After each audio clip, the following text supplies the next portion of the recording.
आमदार हेमंत रासनेंची पुण्यामधल्या अपघातासंदर्भात मुख्यमंत्र्यांशी चर्चा। अपघातग्रस्त एमपीएससी विद्यार्थ्यांना आजच्या परीक्षेमध्ये सवलत देण्याची मागणी। मुख्यमंत्र्यांकडूनही सकारात्मक प्रतिसाद। पुणे एमपीएससी विद्यार्थी अपघातामधील आरोपी टॅक्सी चालक जयराम मुळे आणि गाडी चालक बिबवेवाडी पोलिसांच्या ताब्यात। चालकाला गाडी चालवता येत नसल्याची प्राथमिक माहिती। पुण्यातील अपघातामध्ये जखमी झालेल्या विद्यार्थ्यांशी उपमुख्यमंत्री एकनाथ शिंदेंचा संवाद। फोनद्वारे शिंदेंकडून विद्यार्थ्यांची विचारपूस।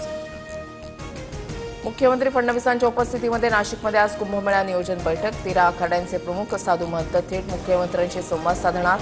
अमृत स्नानाच्या तारखा जाहीर होणार। देशातील कोरोना रुग्णांची संख्या 3000वर। 24 तासामध्ये 4 जणांचा मृत्यू। केरळमध्ये सर्वाधिक 1336 सक्रिय कोरोना रुग्ण। कर्जत ते सीएसएमटी लोकल 15 ते 20 मिनिटं उशिरानं। कर्जत स्थानकात ब्लॉक घेतल्यानं लोकल सेवा उशिरानं। नागपुरात हुक्का पार्लरवर कारवाई। ऑपरेशन थंडर अंतर्गत 43 लाख रुपयांचं साहित्य जप्त। कारवाईमुळे अवैध हुक्का पार्लर चालवणाऱ्यांचे धाबे दणाणले।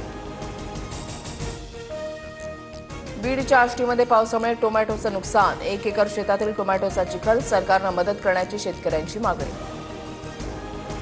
आयपीएलमध्ये आज मुंबई विरुद्ध पंजाब क्वालिफायर 2 ची लढत। अहमदाबादच्या मैदानावर फलंदाजांची कसोटी। विजयी संघ अंतिम सामन्यामध्ये बंगळुरूशी भिडणार।